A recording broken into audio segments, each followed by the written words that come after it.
co-ops. You know, we as a federation are in the fight for universal health care or Medicare for all. We know that healthcare is a human right and that every one of us deserves to have access to free and comprehensive healthcare, no matter who you are, what your immigration status is, what your marital status is, what your gender or sexual orientation is. No matter who you are, you deserve healthcare. So we've created the worker benefits program to try and lessen the impact of the healthcare costs that exist in the broken American healthcare system, and try and meet some of the current needs that exist across our worker co-ops. So the worker benefits program has been in existence for several years at the Federation. It used to be called the Health Benefits Program. And for a number of years, we've been offering dental insurance and vision insurance on a national plan that any of our members can access. That continues to be the case, and we'll be putting out more information about that in open enrollment that's coming up this fall later on. We also offer health insurance in states where we're able to get good rates through a broker, Diversified Human Solutions. And then this year, we'll be offering accident and disability insurance through Colonial Life. And then the main topic of our webinar today, tax advantage reimbursement plans. So you might have heard of HRAs, HSAs, FSAs, those acronyms. Those are the types of benefits we're going to be going in depth on today. We'll also be bringing together some retirement savings options for our member co-ops, and giving some referrals and tips on how to find good options for that.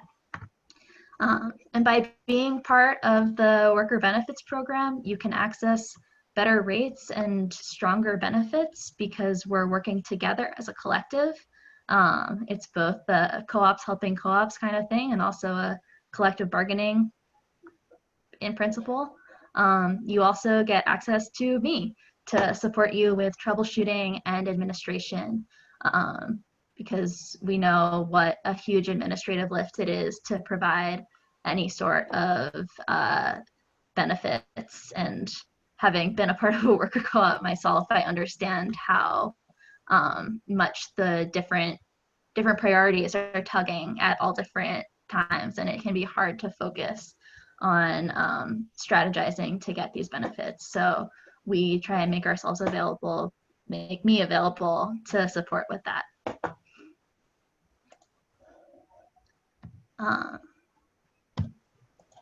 So briefly to begin with, I just want to go over the sort of basic terms of medical insurance, because these are specific terms that mean things that I think we hear a lot about them, but don't necessarily know what they mean unless you're constantly reading about the intricacies of insurance plans like I am. So a premium is the monthly cost of an insurance plan that gets paid to the health insurance company so that you get access to their health insurance and that they'll pay for a certain amount of the cost of healthcare for you.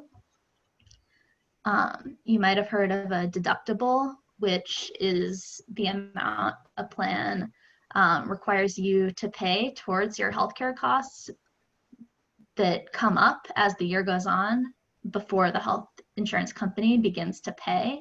So that's not including your premium.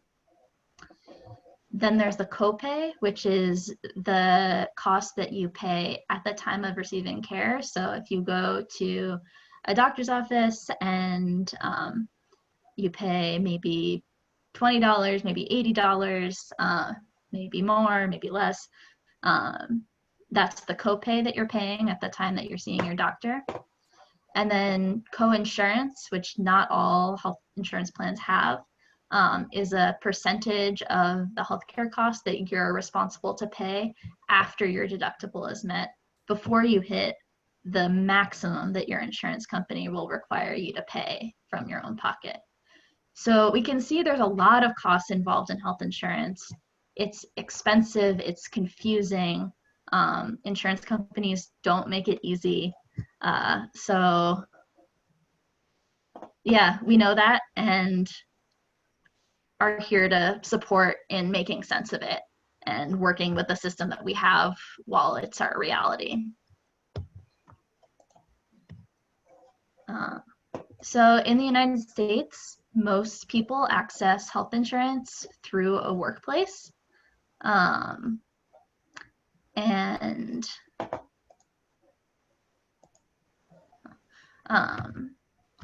sorry.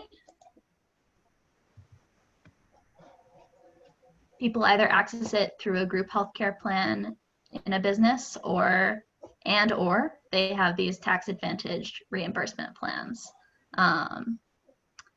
And I skipped a slide, so I'm going to go back a step. Yes. So we have medical insurance. Like I said, it's usually available through workplaces. We also, especially with the Affordable Care Act, there's now more access to individuals who are buying it themselves. And then you might have heard of Medicare or Medicaid, which are government provided health insurances for people who qualify either based on age or income. One of the reasons why it's so challenging for the Federation to offer a health insurance plan that's available to all of its members and at an optimal rate is because the health insurance marketplaces are very highly regulated state to state and based on who is or isn't receiving care through those health insurance plans. So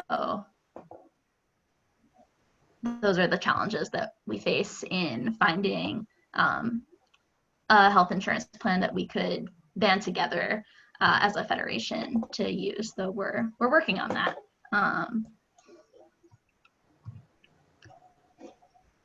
So like I said, we have these tax advantage reimbursement plans available this year, and we're partnering with the Harrison Group to provide them. The Harrison Group offers a wide variety of services, and the three that we're gonna really focus on today are health reimbursement arrangements, flexible spending accounts, and health savings accounts, which are all ways to allocate money that is for healthcare expenses and that is not subject to income tax or payroll tax.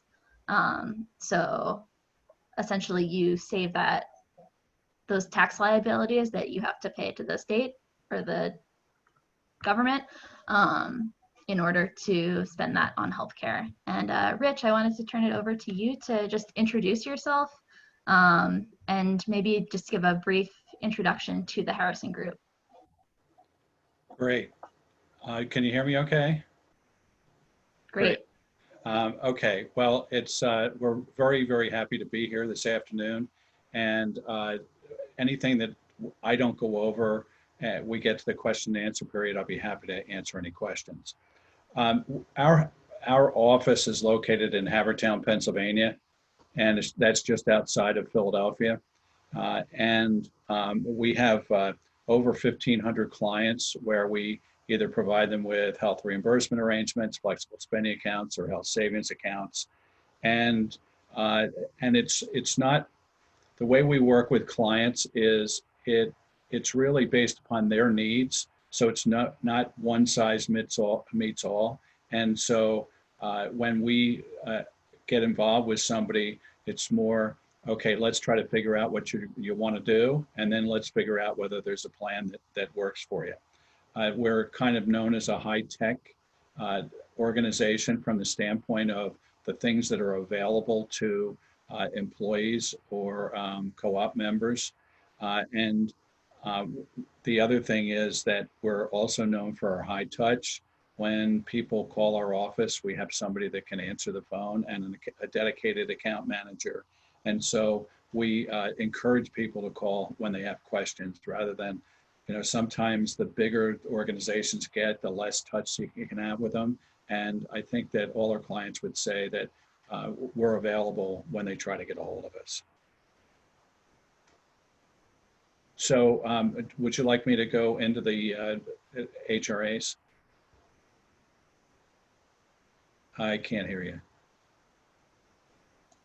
I'm muted. There we go. I'll go into an overview of those, but thanks for giving that intro. And that's one of the reasons why we were excited to work with the Harrison Group, is because of their focus on really customizing things to work for different organizations. Because as a federation of worker co-ops and the groups that support them and are allied with us, you know, we can't necessarily take a one-size-fits-all sort of option. We need flexibility, and we all have unique needs. So next up, I wanted to go briefly into just what you'd even use one of these accounts for. This is not a complete list that I have, and some of these would be subject to different types of approval depending on which type of plan you'd go with. But some of the costs that might be covered are as basic as insurance copays or emergency room copays to specialist services, any kind of dental care. You could use an HRA or HSA or to pay for your dental and vision benefits through the Federation. And then, yeah, I mean, these are, I'm not going to go through this whole list because it's right here in front of us, but most expenses that you have that are related to healthcare would be able to be paid for with these tax advantaged funds. And that can save you a lot of money over the course of the year, especially if you're needing to get medical care. So yeah, and then I say here also, and we'll go into this more in depth, that some HRAs exist specifically to pay for health insurance premiums. And we'll go in more detail of that next. So health reimbursement accounts, we're going to talk about first. Health reimbursement accounts, or health reimbursement arrangements, are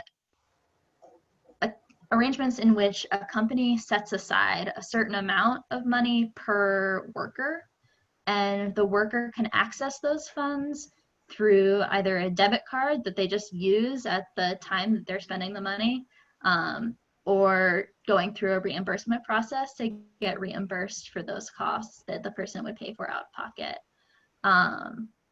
And yeah, they're usually done in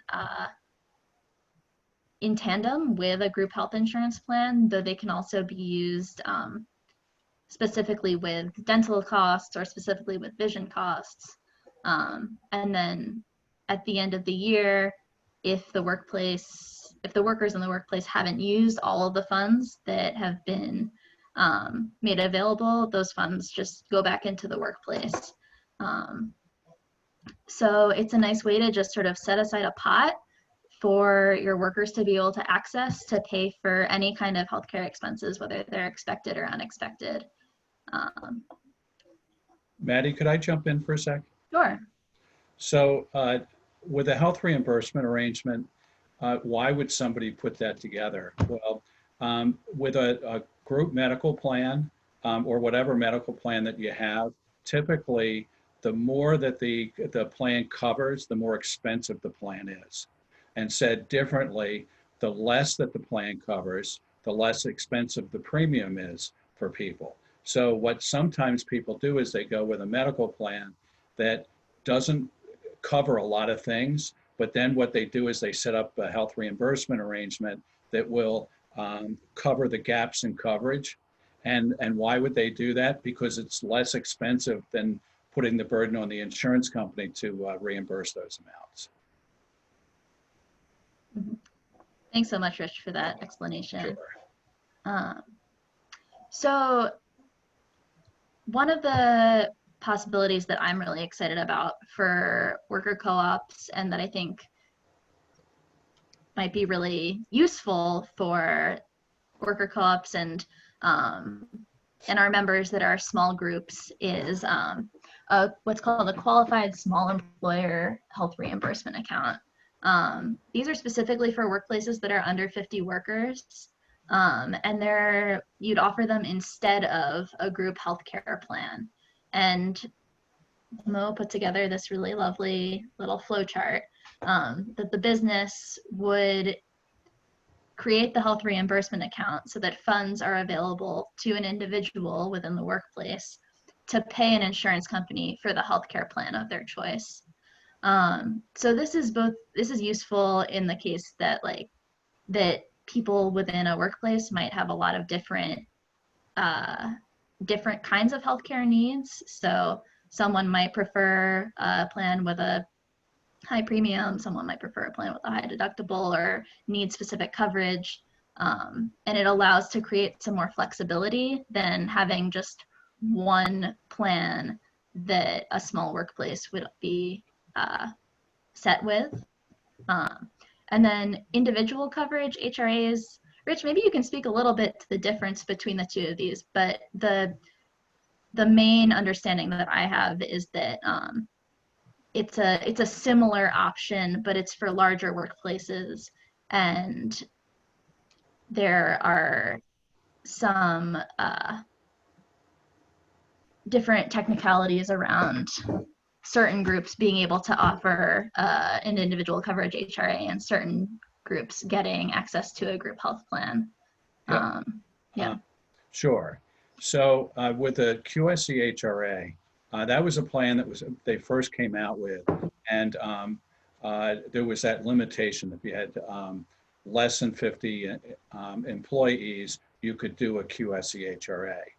And then the second thing was that they didn't want to make it unlimited as the amount that you could reimburse people for. So the amount that you could reimburse people on an annual basis is about $5,000 and a little over $10,000 for people with family coverage.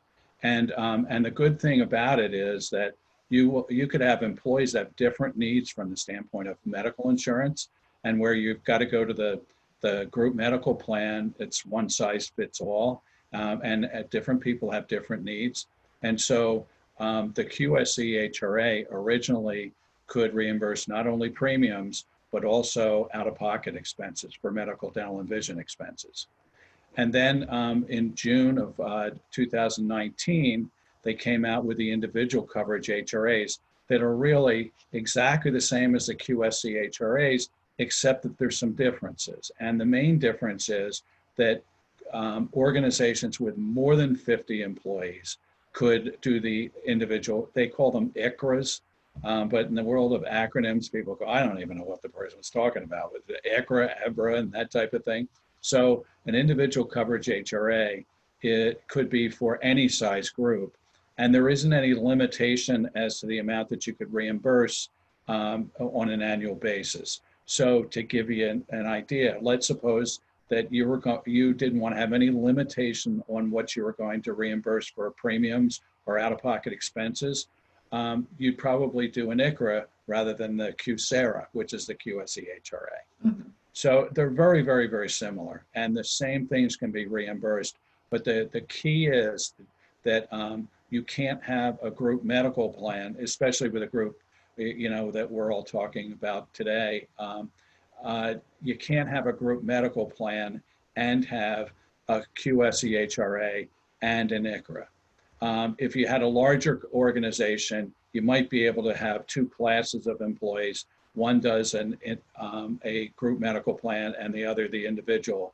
But I'm guessing for discussion today that this is really going to be either an ICRA or a QSE HRA, but not including group medical insurance. Mm-hmm. Does that Great. Clarify things? That's a helpful explanation, I think. So thank you for that. Sure. And one thing that I wanted to make sure that we mentioned up front is that the most of the time with a QSE HRA and an ICHRA, those are going to cancel out any sort of ACA subsidy that someone might have available. So it's unfortunately not the sort of thing where if you only would need to pay, I don't know, $150 a month with an ACA subsidy for an ACA plan, you can't just use an HRA to pay for that $150. It would cancel out whatever subsidy made the costs low. So that's an important, Patty, yeah. actually with the QSARA, you can do the amount that gets paid through the HRA decreases the amount of the subsidy. Under an individual coverage HRA, you don't have an option of getting the subsidy. But employees in both situations can waive participation in the HRA if it makes more sense for them to go and get the subsidy. Okay, so that's great to know. And that's, and yes, thanks for the question. What is ACA? The ACA is the Affordable Care Act, which is a vehicle that through which many people can access health insurance.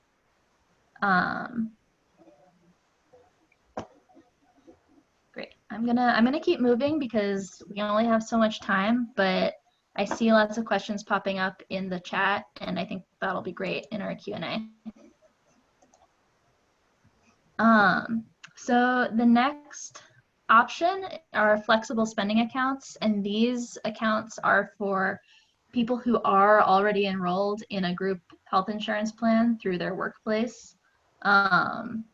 It works similarly to the HRA in that funds are set aside to pay for with untaxed income, but the money is primarily designated by the worker rather than the employer, though the employer has the option to contribute to those costs. Rich, you have anything to add on this one? Yeah, on the healthcare flexible spending account, really for all practical purposes, the employer can't contribute any more than $500 to a healthcare FSA. And there are two types of flexible spending accounts. One's the healthcare FSA and the other's the daycare. Yeah, and I'm gonna mention the other programs that you all offer later on, but we're gonna stick with healthcare. Gotcha. Today.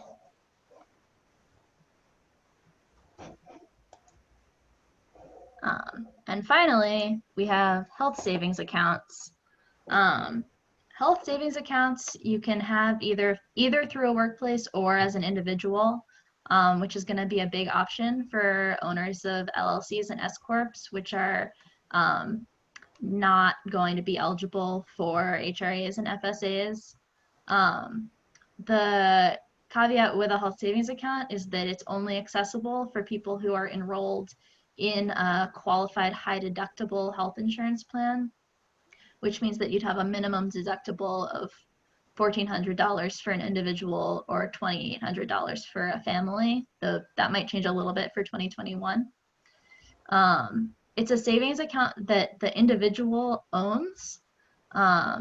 It's meant to pay for these qualifying medical expenses. It's funded by the worker, but the employer can make contributions. And one of the big things that's different about an HSA in that it's a savings account versus the flexible spending and health reimbursement options is that you can always access the money that you've put into your HSA to pay for these qualifying expenses. If you leave your workplace, you take your HSA and retain ownership of it. And you can move even the financial institution where it's held and invest the funds that are in it. The regulations are around when you're allowed to contribute to it, which is when you have that high deductible health plan, and what you can spend it on, which are the expenses that qualify. Rich, do you have anything to add there? No, I think that's pretty good. Great. So we're going to talk a little bit about eligibility. We have so many different types of ownership structures, business structures, and corporation structures within our membership, and not every option here is going to be available to every member. So we have this chart here, which will be on our website shortly. the key is going to be that the HRAs and FSAs are not going to be available to people in LLC partnerships or people who are more than 2% owners in an S Corp. C Corps are good to go, and cooperative corporations, though it varies state by state, are likely going to be eligible for each. Though that would be something, if you are a cooperative incorporated under a cooperative statute in your state, would be necessary to double check on, in part because they operate differently. One of the questions we always get is, oh my gosh, well, I have an S Corp. Well, then we can't have a plan. All these plans, or all these entities, you could have a plan for your employees. It's just the owners that can't participate. Mm-hmm. Great. And so the summary of these, this is just a review of what we've looked at. This will also go on our website for you to look at quickly. But yeah, I'm gonna keep moving so that we have time to get to questions, because I know there's a lot of them.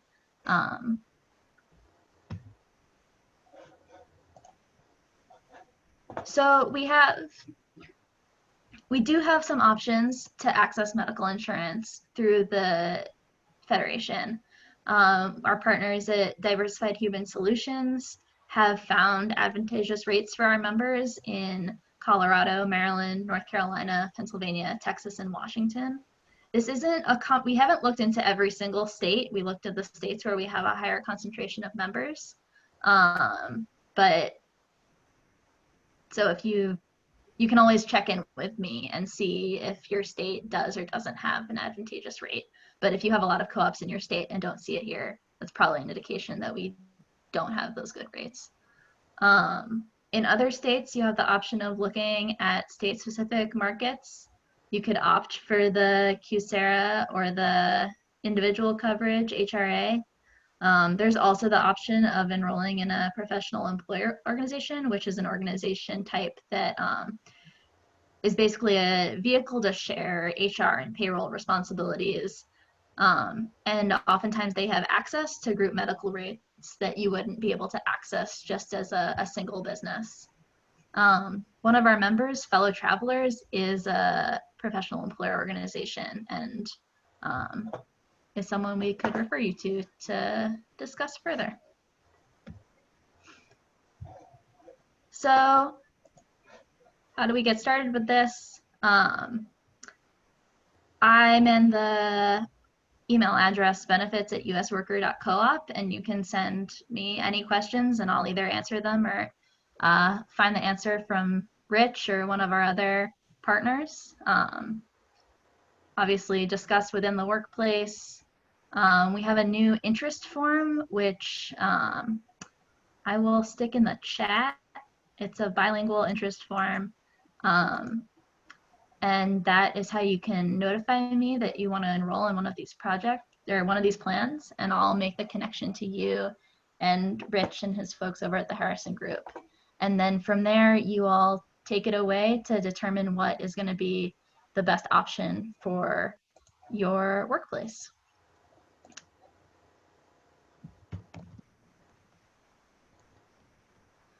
And then, of course, there are fees.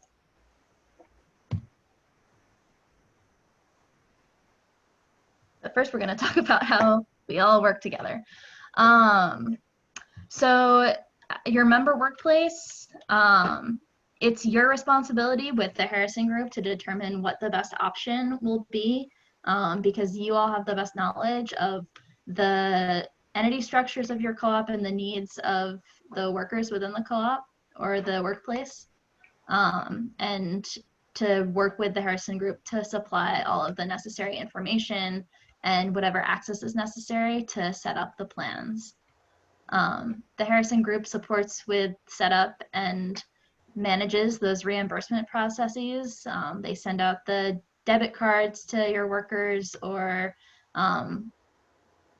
have the opportunities for reimbursements to be issued. And they also will help with their customer service, managing plans over the phone or using their app to support. At the Federation, our role is to do the research to create partnerships like this one we have with the Harrison Group that we're really excited about, and our partnerships to get our dental and vision plans and everything like that. We support our enrolled members with troubleshooting. You can always email me or give me a call to talk through something, and I'll either be able to help you out or refer you to the person to do that. And we keep you updated on new programs and opportunities through webinars like this. And this webinar will be is being recorded and will be available shortly after. And then as far as fees, the biggest cost of all of this is obviously whatever sort of monthly contribution would be made from the workplace to the workers' reimbursement account or savings account. The Harrison Group has monthly administrative fees that are on a per person per month basis, with a minimum of $75 a month per organization. And one of the things that they've really generously done is made it so that if you have multiple products, you pay only the monthly fee of the higher cost one. So that's a place for their savings. The Harrison Group has one-time setup costs for groups over 20 people. And then we at the Federation have an annual fee for access for my support with troubleshooting and doing that connection and making sure that everyone's all set up and supporting people with answering any questions that come up throughout the year. Maddie, there's one additional thing that if people contribute to a flexible spending account, those contributions save the employer portion of the FICA costs. So sometimes when people set up those plans, it doesn't cost them anything for it because savings are at least as much as the fees. That's great. And then the Harrison Group also has some other great offerings that you get access to by your working with them and working with us at the Federation. As Rich was discussing before, they have a dependent daycare FSA, which allows you to contribute. Rich, what are the amounts? Up to $5,000 a year if you're married, filing a joint return. If you file married separately, it's $2,500. Okay, so yeah, $2,500 to $5,000 you can set aside of pre-tax money to pay for child care or certain older adult care, which I think is really great. They also have a couple different plans around transportation and parking, as well as compliance services that they do to help make sure that your everything is up to speed and up to code on how the programs operate. And maybe we'll do another presentation at some point about those other benefits, but you can definitely find a lot of information about that at Harrison Group's website, or if you want to contact me, I can get you more information. So that is my presentation. Now we have about 13 minutes to answer questions and yeah, and go through any answers. One quick thing. So there have been a couple of questions in the chat that I haven't been able to translate. I don't know where you want to fit that in, but just let me know now. Okay. I'm going to go just to the top of the questions that we have.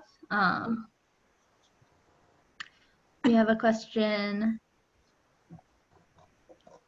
Oh, actually, the first question was, are tax advantage reimbursement plans, are they available in the states where we don't offer health insurance? And the answer is yes. One of the reasons why we pursued these types of plans is because they could be accessible all across the country. And like Rich said, the Harrison Group has clients all over the country. Then we have, do all the workers in the co-op or in the workplace have to sign up for the plan? Can one worker apply within the co-op? I think the only plan, and correct me if I'm wrong, Rich, the only plan that an individual can sign up for is an HSA, health savings account. Otherwise, it's group to group, though in some cases people can waive their participation. That's correct. Okay. With a health savings account, you could actually, with a healthcare flexible spending account, people can opt to participate or not. The HRA, anybody that's eligible for the HRA could participate unless there's some other reason why they don't want to participate, and they could waive out. And then with the health savings account, if they want to contribute, then they can. Another question, do employees need to have health insurance to use an HRA? Rich, can you speak to the times when you would and the times when you wouldn't? So there used to be just one kind of HRA. Now there are a zillion of them. When we're talking about an individual coverage HRA, they need to have individual coverage to be able to participate. And the same thing with the QSARA, or Qualified Small Employer HRA. If you could also have a regular HRA, but then you have to be a participant in some sort of a group medical plan. Okay. Then could you use the HRA for a dependent's healthcare cost? It's yourself and any other family members. Okay. But what happens is, let's say that you have your organization sets it up, you would end up specifying who's eligible for the HRA. So it could be those people working more than a certain number of hours per week, or some other such type of configuration. Great. For the HSAs, does any plan with the deductible minimum or higher qualify? Is there any other qualifying criteria? My understanding is... I'm sorry, I didn't mean to interrupt. My understanding was no, but please correct me if I'm wrong. The easiest way to determine whether or not your medical plan qualifies for you to do a health savings account is it'll have HSA in the name of the plan. It might have plan number 426 HSA. So you'll know that that's okay. If it just says it's a Keystone HRA plan, it wouldn't allow you to contribute to a health savings account. Or a regular PPO plan or regular HMO. It's got to have that HSA term in there. And the reason why you look for that is that the insurance company's already determined whether or not it's eligible for a health savings account. Okay.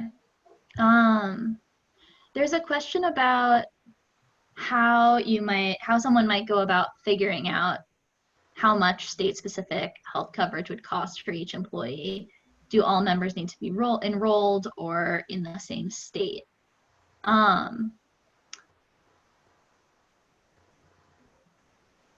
There's a lot of layers to this question. I know that, Rich, I remember you saying that the Harrison Group has some connections to different sort of quotes on health insurance cost. Yeah.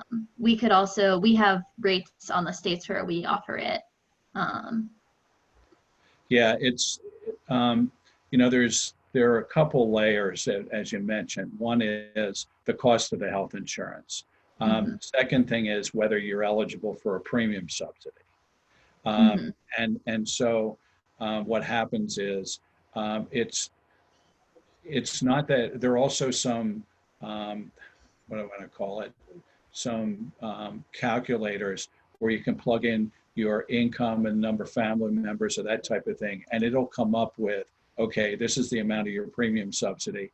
And so it might take a little bit of work to figure that out, but it's not rocket science. It's something you can figure it out. Mm-hmm. And Okay.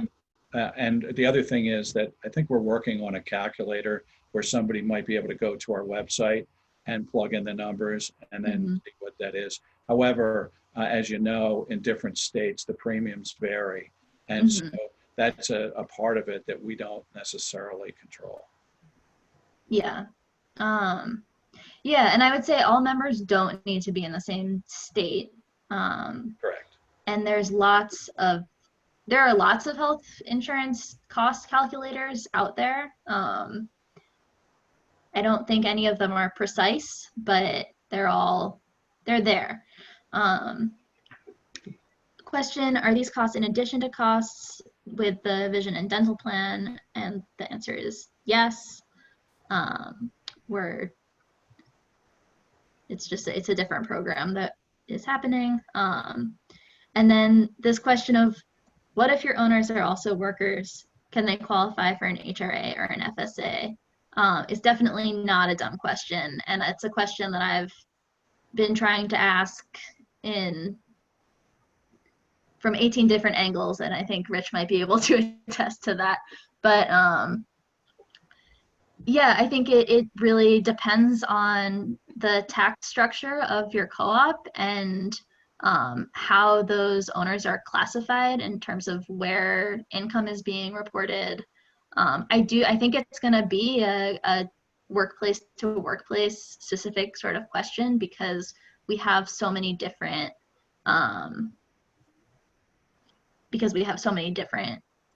configurations.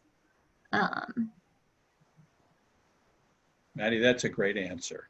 It really varies. And however, the easiest one to do, if the co-op is a C Corp, then all the owners are eligible. Mm-hmm. If it's not a C Corp, it depends on the entity. More than 2% owner of an S Corp is not eligible. A partner in a partnership is not eligible, and a sole proprietor is not eligible. Mm-hmm. But that's Okay. one of those questions that if we were in a conversation, and Maddie, you've caught on to all this pretty quickly. If you just ask the question on an individual basis, we'll be able to provide you with an answer. Mm-hmm. Great, thanks, Rich. The Federation's annual fee for medical insurance will be for accessing medical insurance through the Federation. It'll be $120 annually for 2021, and then the 50 is just for the HRA HSA benefit program. Though, yeah, those are the rates that we have set at this moment in time. Cool. So I see a couple other questions in the chat, but I really want to keep it specific to the technicalities of these plans, just for the sake of everyone getting as much information about these technicalities as we can.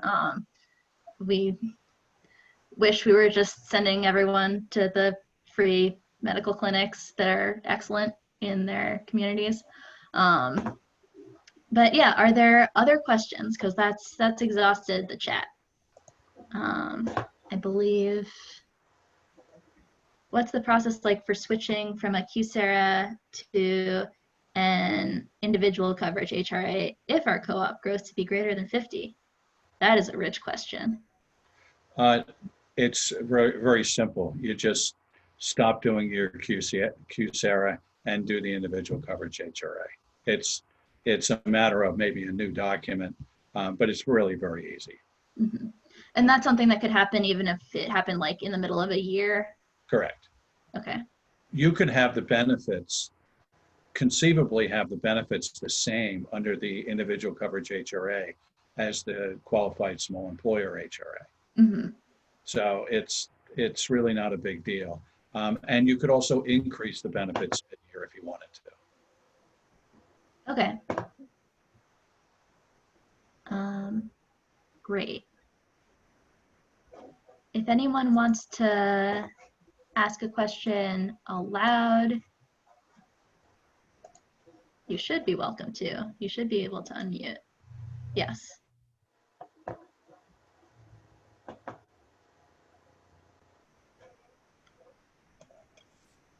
Hi, I have a question. Mhm. I ended up just emailing you the question, but maybe you can answer it here. Okay. I want to know if you're able to support people in finding a high premium health insurance plan, because that's been my biggest struggle. Mm-hmm. Yeah, I think that the level of sort of side-by-side support might vary depending on what exactly the question is, but I mean, any questions about this stuff, like please email me and I'll help however I can or direct you to someone who can.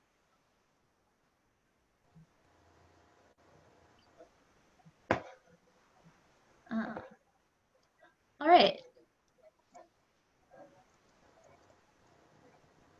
Well, that is the end of our presentation then, ending right at 5:59.